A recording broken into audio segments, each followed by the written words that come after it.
Magandang araw po sa inyo lahat. Welcome po sa panibagong reaction video dito sa Makapili TV.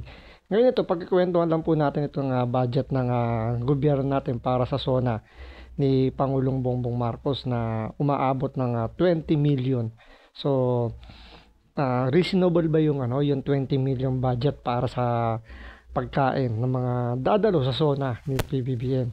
So, bago natin pag-usapan yung topic na yan, kung hindi ka pa nakasubscribe sa Makapili TV, baka pwede naman pakipindot yung subscribe button at the same time palike na rin po ng video, wala naman pong bahay dyan, kaya pindot na. So ito, panoorin muna natin itong balitan to bago tayo magbigay ng reaksyon.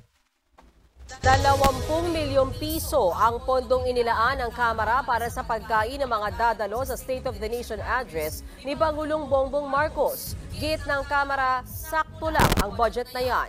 Nasa frontline ng balitang yan si Marian Enriquez. Puspusan ng paghahanda ng Kamara para sa ikatlong State of the Nation Address ni Pangulong Bongbong Marcos sa July 22.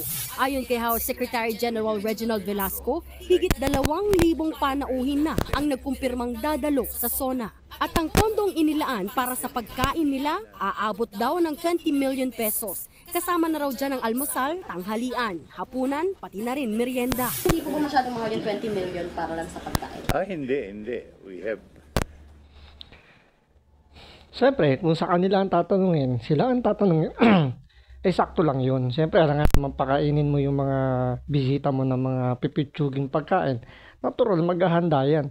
Knowing the President Marcos tsaka yung asawa niya, hindi naman papayagan na hindi magarbo yung kanilang magiging SONA. Ngayon, ang question ko lang naman dyan, bakit kailangan almusal, tanghalian, tsaka hapunan at merienda? Anong oras po ba magsisimula ang SONA? 3:00 po ng hapon mag-start yung SONA. So, bakit kailangan isama yung almusal? Bakit kailangan isama yung hapunan? Tsaka yung tanghalian? Siguro yung merienda okay pa. Pwede natin kung ano na yun, reasonable na yung merienda. So, matatanggap pa natin yun. Pero yung sabihin mong sagot pa ng gobyerno natin yung kakainin ng mga pupunta sa SONA yung almusal, tanghalian, pati yung hapunan. Parang medyo medyo sobra-sobra naman yun. 3:00 ng hapon magsisimula ang SONA. So, hindi ba pwedeng bago pumunta yung mga halimbawa, yung ibang mga congressman na atin sa SONA, yung ibang senador na atin ng SONA, kumain muna sila bago pumunta sa event na yan, para medyo makabawas naman ng konti yung budget ng gobyerno natin.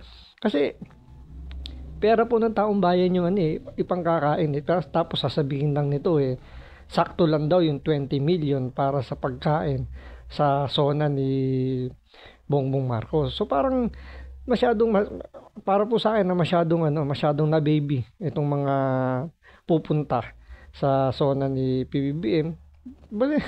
Sagot pa yung merienda, almusal, tanghalian, pati hapunan.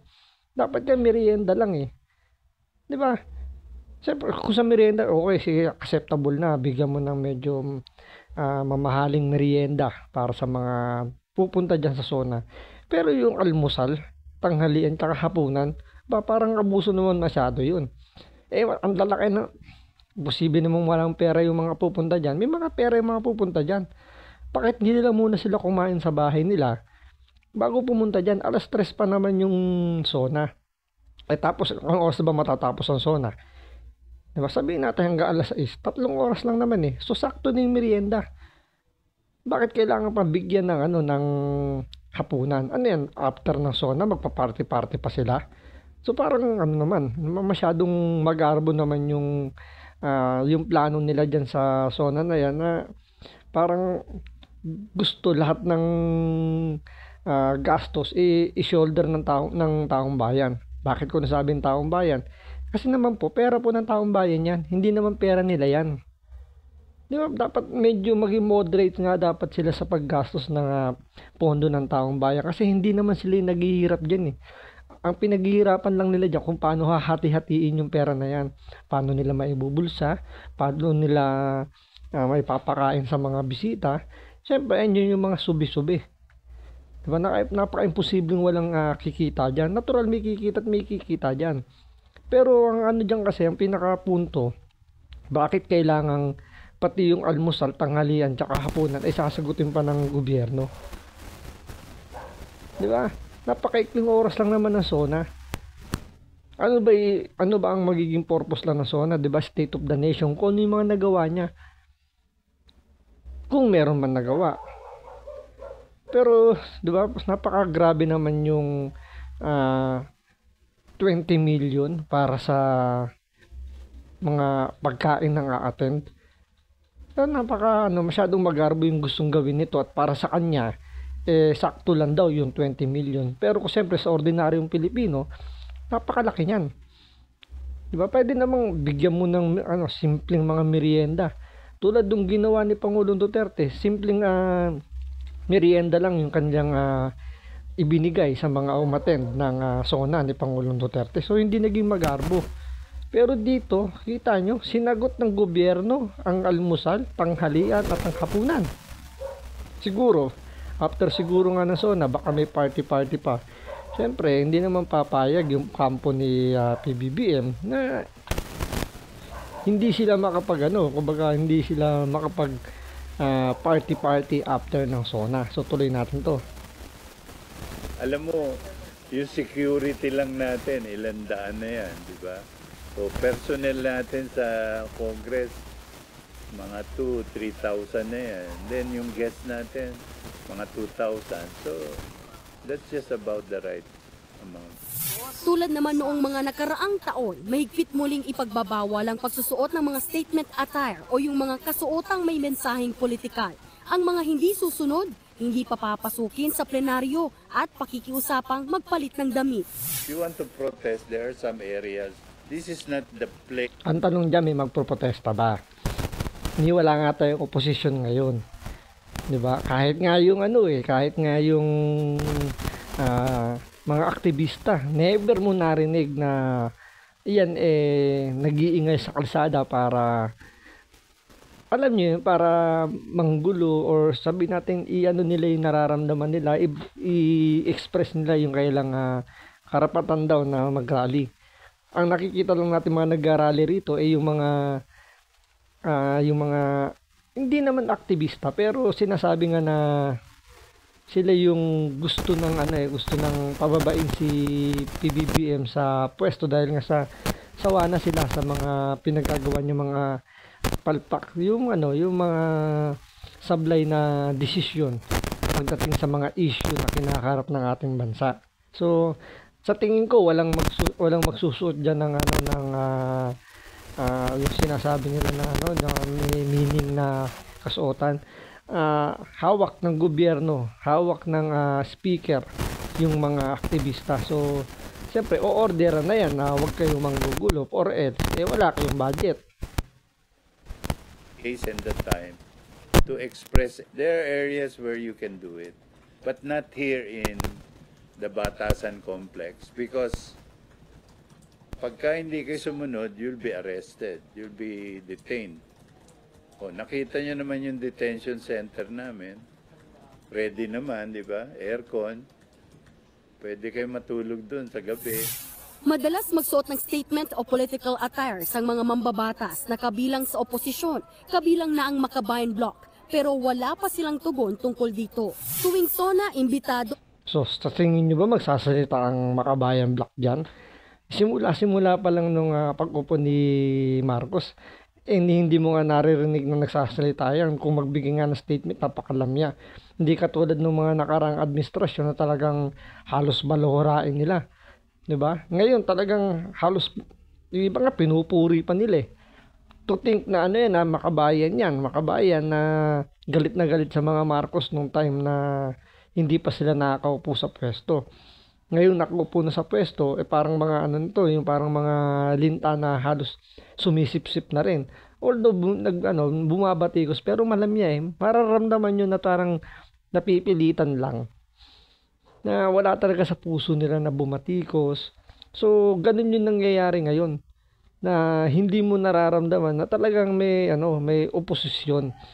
Kaya nga 'di ba, kiniklaim ng Liberal Party na sila raw yung tunay na oposisyon. Di sa inyo na, Pero para pa sa mga ano, sa mga simpleng mamamayang Pilipino na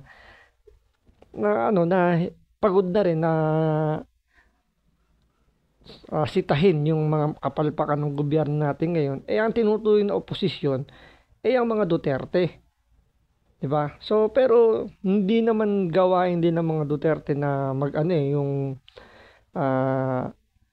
pagprotesta na sila mismo galing sa bibig nila nalalabas yung pabagsakin, yung mga ganyan, tanggalin, pababain sa pwesto. No, sila binabatikos lang naman nila yung mga maling ginagawa ng administrasyon natin ngayon. Ang mga dating presidente, vice-presidente, Senate President at House Speaker. Pero nag-abiso na sina dating Vice President Leni Robredo at Jejomar Binay na hindi sila dadalo. Wala pa namang sagot kung pupunta si dating Pangulong Rodrigo Duterte. Pati ang kanyang anak na si Vice President Sara Duterte, hindi pa rin daw sumasagot kaugnay sa kanyang attendance. So ito parang parang kahihiyan to sa administrasyon na biruin mo yung mga dating vice presidente at yung current vice president hindi pupunta sa SONA ni BBM, samantalang sa mga nakalipas na SONA ng mga dating presidente pumupunta sila. So ngayon hindi pupunta yung mga vice presidente at pati si Pangulong Duterte hindi pa daw sigurado, pero malamang sa malamang hindi yan pupunta sa SONA. Siyempre, kumbaga, ayaw rin ni Pangulong Duterte na maging sumira doon sa event na yon. So, ayaw niya maging event wrecker, parang ganon, di ba? Yung gate crusher, parang ganon. So, siyempre, yung magiging attention dyan, baka mawala kay Bongbong Marcos, mapunta pa sa mga Duterte. So, hindi nila gagawin niya. Mas gusto yun na lang nilang hindi pumunta dyan sa SONA. At least, yun medyo mabigat yung statement na yun na hindi pumunta yung Vice President. Hindi rin pumunta yung former President na si Duterte, yung pinaka current na ex-president. So, siguro sila sino lang babuhay na presidente? Si Gloria Arroyo, si Erap. So, dalawa na lang yung buhay. So, kung hindi pa papunta si Pangulong Duterte, medyo parang magkakaroon ng kulay. Bakit hindi na pumupunta yung dating presidente, hindi na pumunta yung mga dating vice presidente. So, malaking issue na naman yung kakaharapin ni Bongbong Marcos.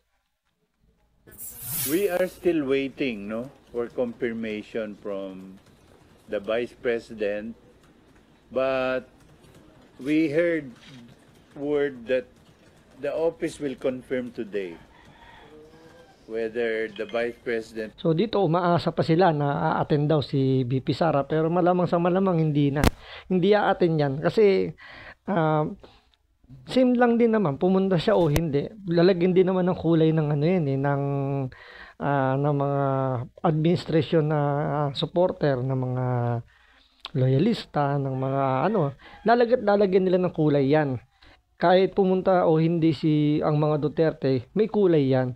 So siguro much better na lang mas piliin nilang hindi nilang pumunta kasi mas madali ng gumawa ng kumbaga kasi pag pupunta ka pa doon, andyan yung camera, andyan yung lahat ng gesture mo titingnan. So mas mabuti na hindi ka lang pumunta, at least ang magiging issue lang ay hindi ka pumunta kaysa yung mahagip ka ng camera tapos bibigyan ng issue. Tulad na lang yung kay Vice President na nakita sa camera na tumatawa daw habang sinasabing bangag daw itong si Marcos. Binigyan nila ng 'di ba? Binigyan ng hindi magandang impression ni First Lady Lisa Marcos. So much better kung kaya lang pumunta. Tsaka sinabi naman ni First Lady, hindi na bad shot na si VP Sara. So wala nang reason bakit kailangan pa pumunta ni VP Sara. Si Pangulong Duterte naman, yun nga, dahil nga rin sa ginagawa ng mga Marcos sa anak niya, mas malaki yung posibilidad talaga na hindi lang siya pumunta kaysa nga naman makapagbigay pa siya ng hindi magandang gesture. Siyempre, andyan yung mga camera, baka mahagip na naman siya, bigyan na naman ng ibang kahulugan yung magiging gesture ng mga Duterte, especially ni Pangulong Digong. Is standing or not. So we will just make an announcement on this as soon as we get confirmation from the Office of the Vice President. Nasa 47 ambasador naman mula sa iba't ibang bansa ang nagkumpirmang dadalo sa SONA, kabilang na si Chinese Ambassador Wang Zilian. Wala namang utos kung required na bang kantahin ang bagong Pilipinas hymn at i-recite ang pledge sa darating na SONA. O, di ba? Dito hindi required na kantahin yung bagong bagong Pilipinas hymn, tsaka yung ano nila, yung pledge nila. Pero sa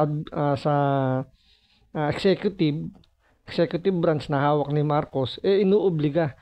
So dito hindi nila maobliga yung Kamara. So ibig sabihin na talagang hindi talaga majority gustong sundin yung gusto ni Marcos na magkaroon talaga ng bagong Pilipinas hymn and pledges na yan. So ultimong Kamara na pinsan niya yung may hawak, hindi niya maobliga.